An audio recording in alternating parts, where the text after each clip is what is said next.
I own a magic clock that gives me 2 extra hours per day. When I first opened the package, I was bamboozled to find something completely unlike the product I'd seen in the IKEA store. A clock with the number 13 unwillingly wedged between 12 and 1. As I would soon learn, however, it was exactly as intended. After overcoming the initial annoyance, I hung the inaccurate clock on the wall, much to the amusement of my girlfriend, Rhea. We had a good laugh about it after work. Later, we found ourselves slumped on the sofa, binge-watching episodes of The Office way past midnight.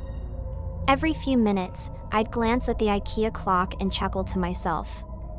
I was bemused at the 13 numbers crammed uneasily and unevenly around the outer perimeter. Silly sardines in a tin can. There was nothing silly about what happened when the clock struck 13. In a moment of harrowing horror, Rhea vanished. And then the lights in my house followed suit, as did the lights of every house outside my window, in rapid succession. I sprinted from room to room in a frenzy, calling for Rhea, but there was no answer. After 10 minutes of fruitless searching, I ran into the street. My neighborhood had been plunged into darkness. And it was no isolated event. Even as I headed farther into the town, I found no signs of life. Not a light. Not a car on the road. Not a soul.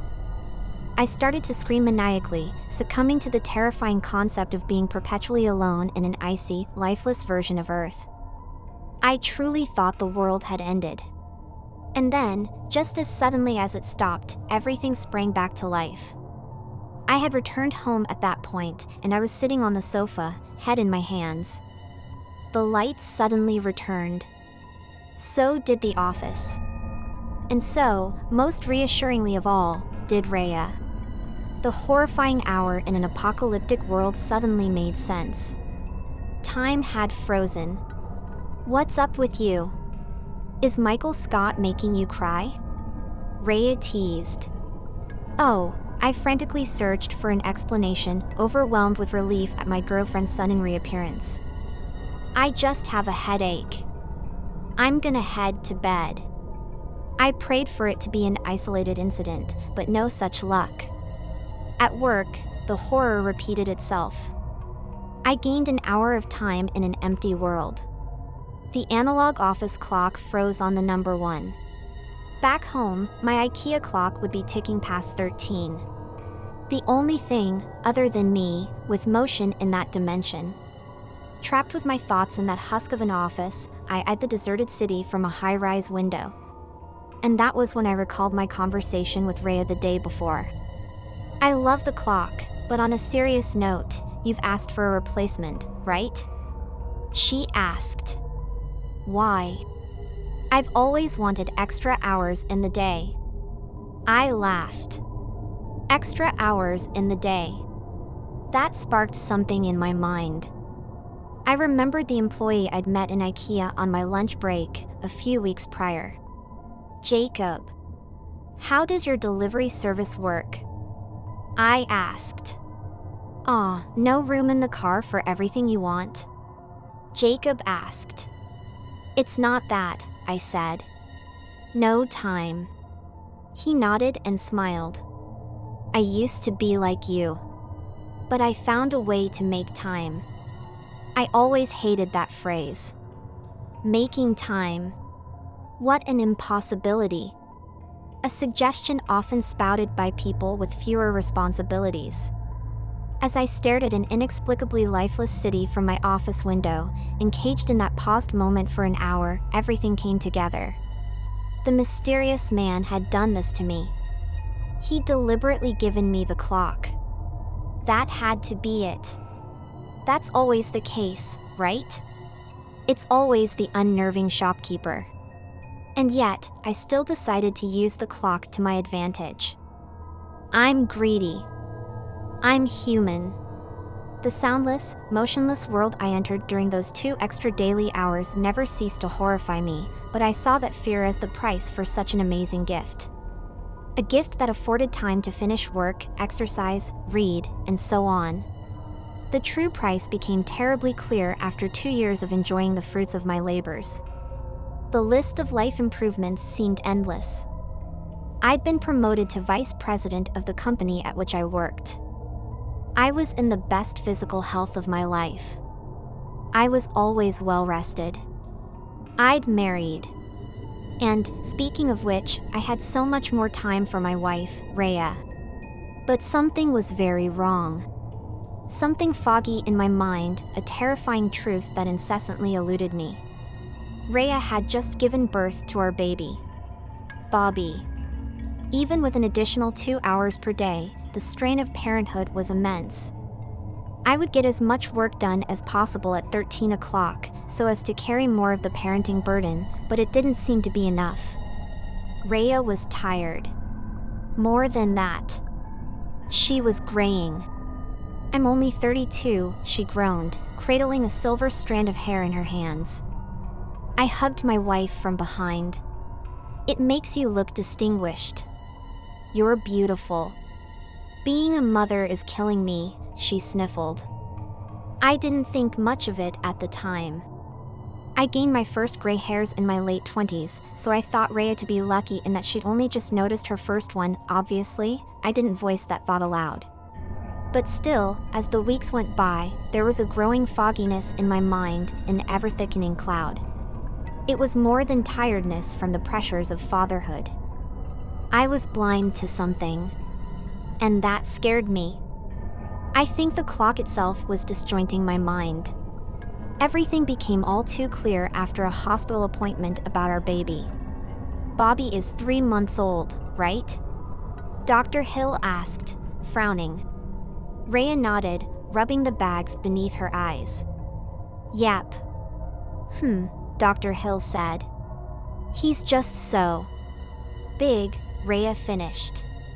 "Why is he growing so fast, Dr. Hill?" The doctor was just as bewildered as us, and that filled me with a haunting feeling. Something I'd been overlooking for weeks on end. Bobby. Rhea. They were both aging far too quickly. Terror consumed me, all at once, in a roaring, relentless wave of emotion. I finally noticed my wife's wrinkles. Her numerous strands of gray hair. She'd aged about 20 years. And Bobby? 3-month-old Bobby? He looked like a fully grown toddler. Was the clock stealing time from them? "We initially thought it could be progeria," Dr. Hill said. "But the tests came back negative, so truthfully, we have absolutely no idea why Bobby is aging so rapidly. In your case, Rhea, I'd say stress has affected your body." Rhea and I decided that it was time to move away from the city, so I bought a beautiful cottage in the country. I planned to work remotely, as did she. Most importantly, on the day we left, I destroyed the IKEA clock. No more playing with time. And yet, on the dock drive to our new home in the country, time still froze at what would have been 13 o'clock. My wife and baby vanished from the car, and the vehicle immediately halted. Every other car on the road froze too, littering the tarmac with ghostly hulks of metal. I found myself sitting there, hands white-knuckling the steering wheel in disbelieving fear as I surveyed the empty world which had been haunting me for over 2 years. Except it wasn't empty. At the edge of the tree line, beside the road, a shape moved. It looked like a stick insect on hind legs, frightfully thin, blending in with the oak trees which partially shrouded it from view. Then the creature scuttled into the road, spindling towards our car at a rapid pace. I screamed, opening the door and fleeing from the impossibly fast creature. Weaving between abandoned cars, I took a risky glance over my shoulder, screeching at the nightmarish creature with wobbly limbs. I had no hope of escaping. I thought about circling back to the car and taking my chances by hiding out in there, but then I felt a sharp blade pierce my upper back. I tumbled to the gravel and spun around to eye the faceless monstrosity which hovered above me.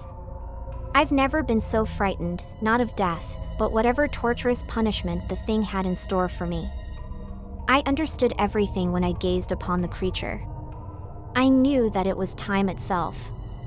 And there is nothing more frightening than reckoning with a force far greater than you could ever hope to be. a horrifying force that views you as a bug. In my case, a meddling bug. But it hadn't come to scold me for spending 2 years escaping time, rather, to scold me for escaping my fate. There were no words from the being to convey this fact. How could the haunting abomination speak with no mouth, after all? And yet, I knew that it had come for me because I destroyed the clock. I also understood that its stick-like form was an illusion, a physical image conjured to prevent my mind from imploding. Nobody can truly look upon time. It's not an impossibility, but a horror beyond horrors. The being left a gift-wrapped circular parcel on my chest, and I gulped in terror, knowing exactly what I would find inside. Then I watched the omnipotent insect disappear down the road. I prepared to lumber back to the car, but something horrifyingly unexpected happened. A punishment for shirking time's gift to me, perhaps. I didn't get the whole hour. In an instant, every car on the road surged into motion. I ducked and threw my hands over my head as 2 vehicles swerved to avoid me. Rhea and Bobby. I swiveled my head to see, 100 yards up the road, our red Toyota Yaris veering towards the trees. Memories of that day are hazy. I try so hard to forget it. My beautiful wife, gray-haired and aged beyond comprehension, lay lifeless on a stretcher. The paramedics pronounced her dead at the scene. A horror that, years later, never leaves me. A deep, unyielding grief. Bobby made it to the hospital and survived, thankfully. A 6-month-old boy roughly 6 years of age in the eyes of the staff.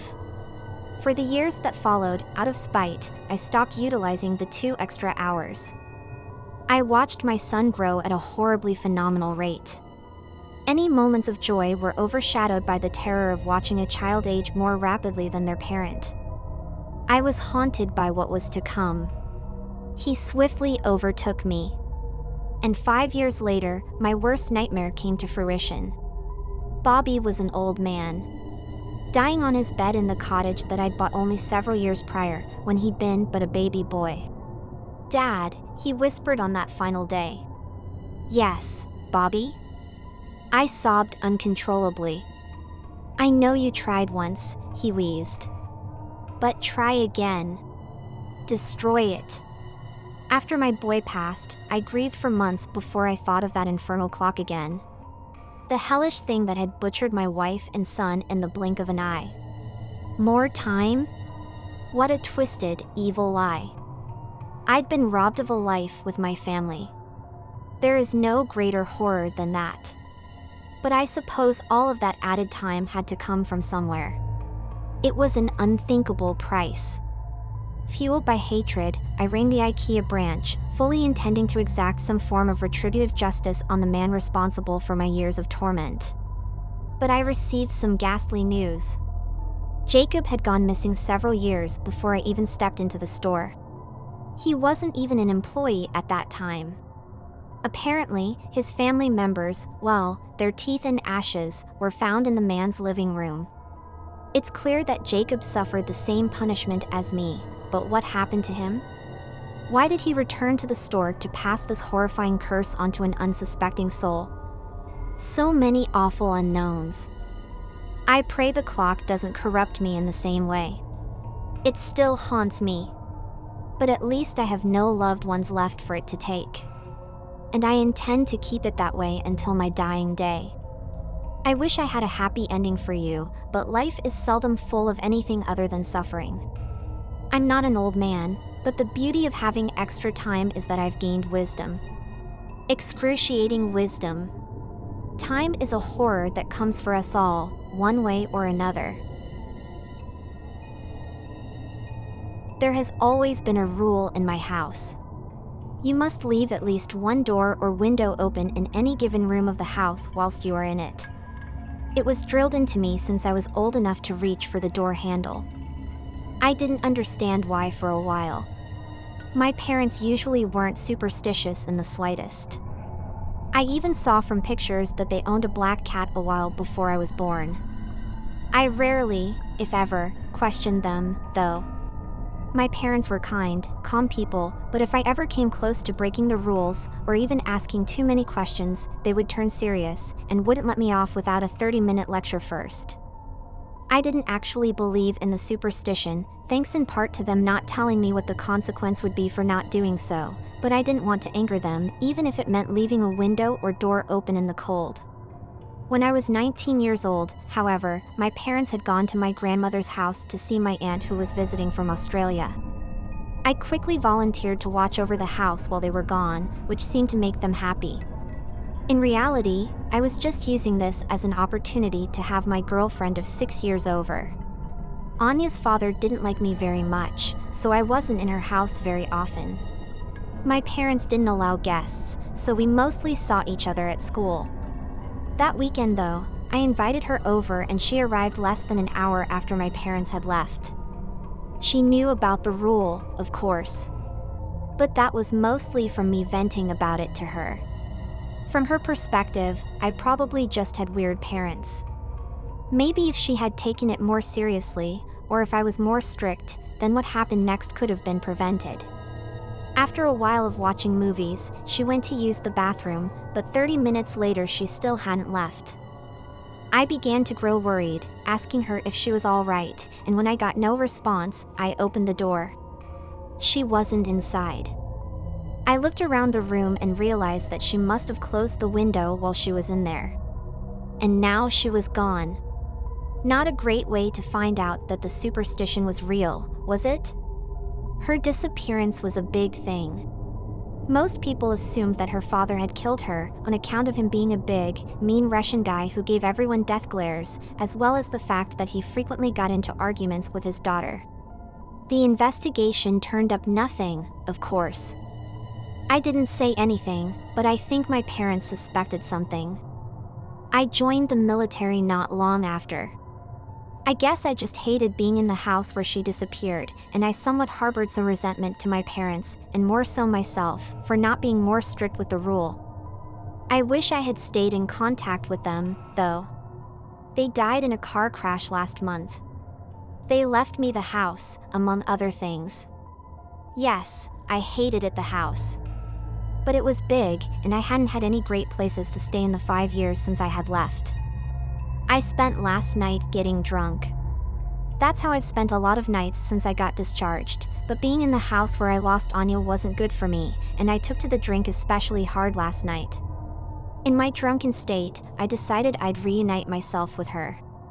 I walked into the bathroom, closed the door and window. I immediately felt a wave of nausea, though not from the alcohol. Realizing what I'd done, I sobered up pretty quickly.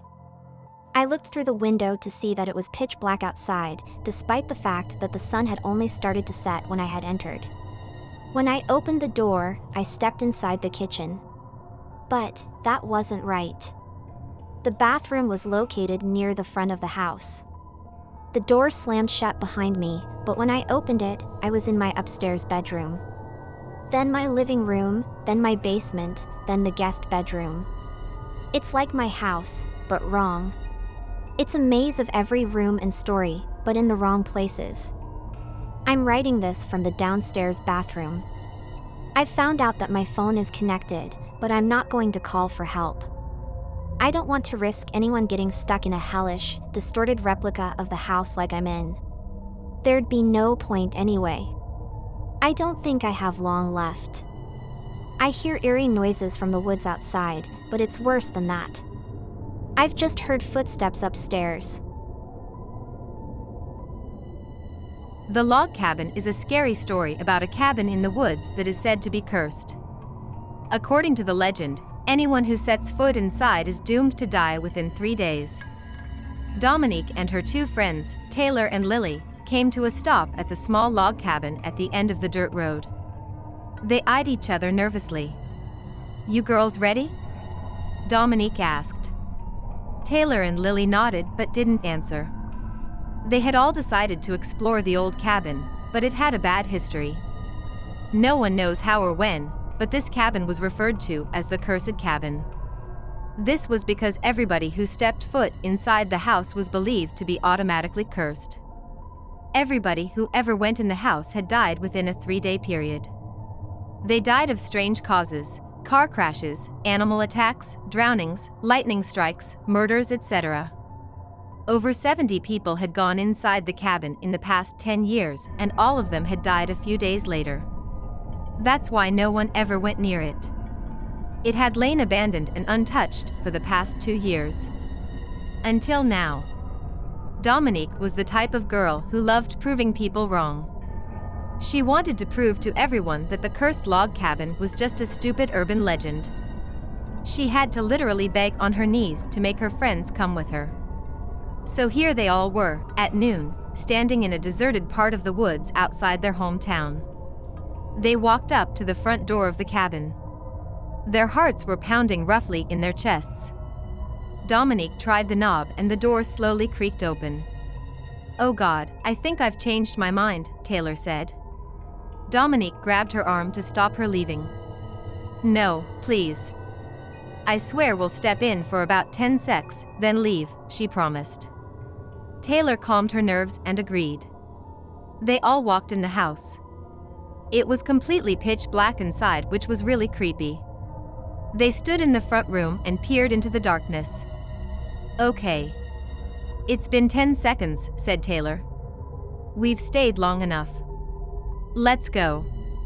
"Hold on a few more minutes," Dominique said. All of a sudden, the 3 girls heard footsteps. They seemed to be coming from nowhere. "Is that your footsteps, Dominique?" Lily asked. "And no," Dominique replied. The footsteps grew louder and seemed to be getting closer. Stomp. Stomp. Thump. Thump. "That's it. I'm out," Taylor cried. This time Dominique agreed. She was officially freaked out. Her and Lily were already out of the cabin by the time she started running. She ran out without closing the cabin door behind her.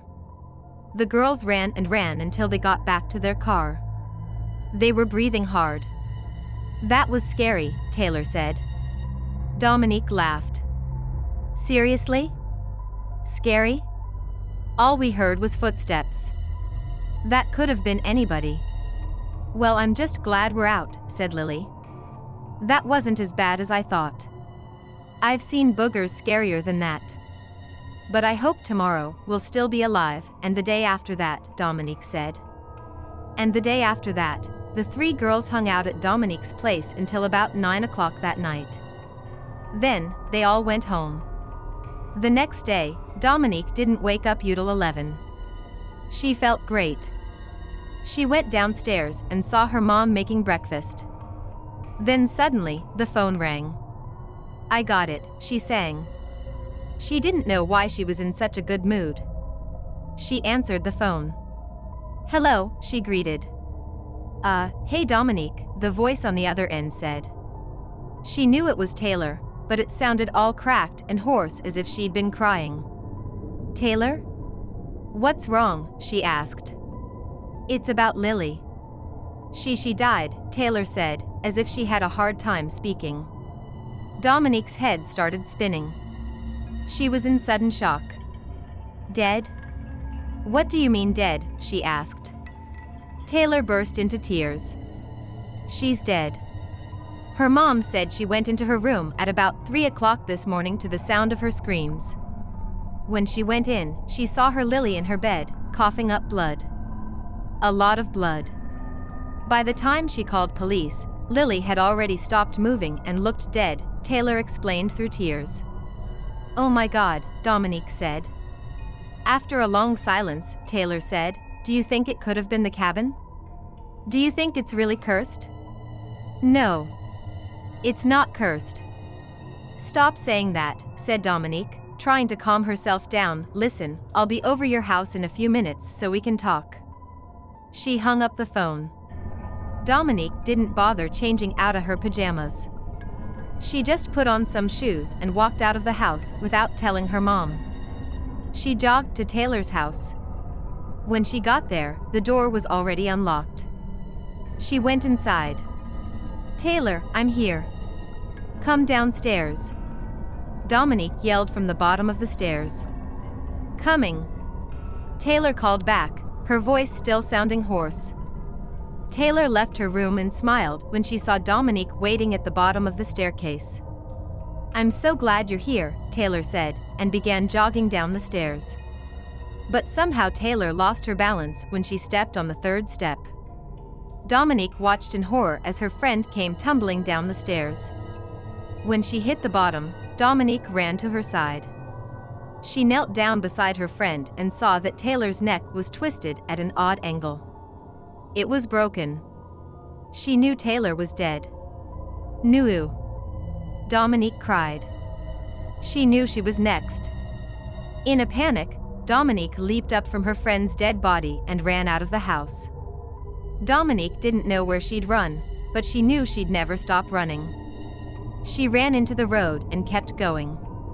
Too bad she never made it across. An oncoming car that was at 70 miles per hour barreled over her, which sent her flying to the pavement. She died within seconds.